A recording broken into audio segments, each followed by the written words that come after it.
Hello there, this is Tim with TJ Small Engine Repair, and today we're going to be looking at this Massimo MSU 500. Customer states that when you shift from neutral into high, you can't get out of high gear anymore. It will not go back into neutral, and you could shift it to low, but the low will not illuminate or engage. So we're going to go ahead and take a look at this. We're going to dig in and see if we can find out what's wrong with this. Let's go! So the first thing that we need to do is we need to get this center console cover off. The way you're going to do that is you're going to need to remove both of the passenger and the driver's seats, which is just by pulling on the latch on the front and lifting up, and they come right out.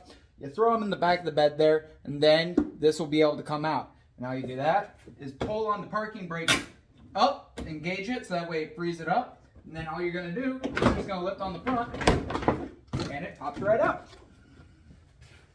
Throw it in the back, and now we've got access to the internals where the shifter link is, as well as the shifting gears. We're going to go ahead and see what we can find out here.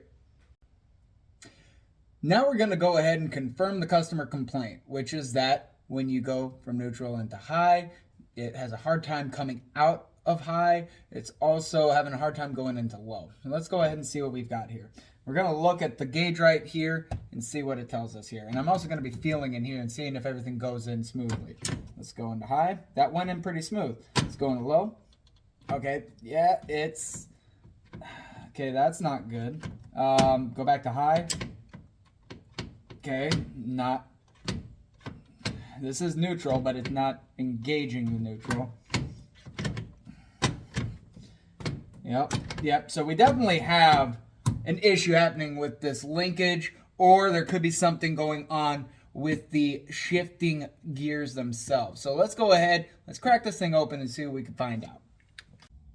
So what we have right here is the shifting fan gear housing. Underneath this cover here, there's two fan gears, and those link together. And as the shifter moves left or right, that's going to rotate that fan gear, and that fan gear is going to hit the other one, which engages the gears inside of the transmission. We're going to go ahead, we're going to take this cover off, and I want to inspect the inside here and see how these fan gears look. Because the linkage here is actually good. This linkage is not loose. It hasn't moved on its own or anything like that. So this seems fine. I have a feeling we might have an issue with what's going on in here. So what we're going to need is we're going to need 8mm sockets to be able to pull off all these bolts and get the cover off. So let's go ahead and get it done.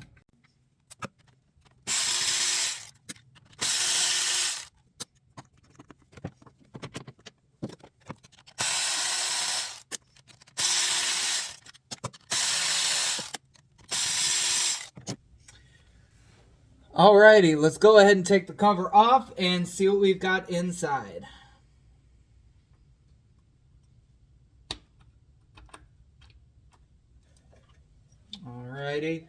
Alright, well, the first thing that I don't like to see is, do you see that oil? You see how milky that looks? That tells me water's gotten into this. And there's also chunks of metal in here. So let's take a look at these fan gears, see what we got. We can pull this top one off. Just like, well, no, we'll need the 10mm to pull this one off here. So let's go ahead and do that.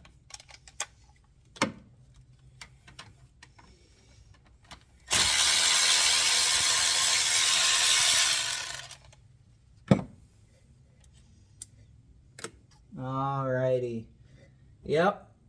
So, this is the problem. Water got inside of this housing here. And because of that, it has caused some severe corrosion on these teeth. This fan gear is basically missing almost a whole chunk of teeth right here. You could see right here all this corrosion and rust has been built up. So I think that's our problem. So we're going to go ahead, we're going to get this all cleaned up, and we're going to go ahead and install some new fan gears into here and see if that fixes the problem.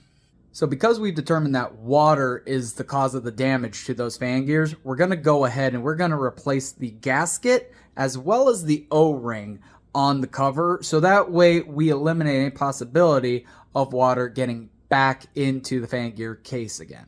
We're going to go ahead and get those replaced and move on from here. So now that we've got our new fan gears, we're going to get those installed into here. But before you do, you need to take a look at this. If you'll notice on your fan gear, there is a little dot on one of those teeth. And there's also a marker on one of these teeth here.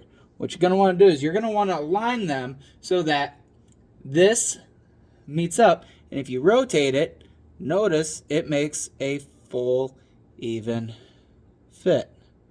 And it is going to allow this to shift into all the gears. You want to make sure those are lined up correctly. So what you're going to do is you're going to take this back piece right here is going to line up inside of your shifter housing. Goes onto there.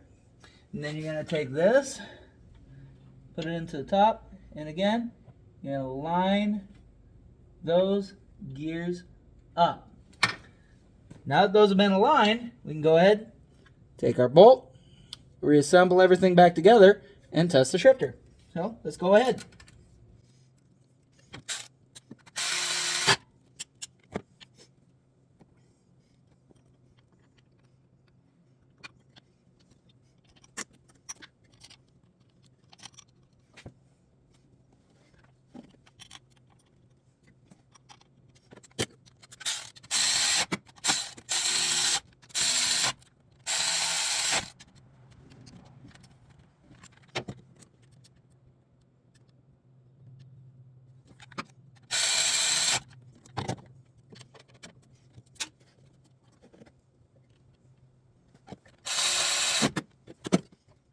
Now that everything's been assembled, we're going to go ahead and confirm the repair. Let's go ahead and turn it on. We're neutral. Let's go ahead and shift it. Goes into high just fine. Goes into low just fine. Back to high. Back to neutral. Reverse. Neutral. High. Low. This is a good repair. Customer's going to be real happy with this one. Thank you for tuning in to TJ Small Engine Repair. If you liked what you saw, please feel free to give a like, follow, subscribe, share it with your friends. Really appreciate you guys tagging along with me on this, and we'll see you on the next one. Bye.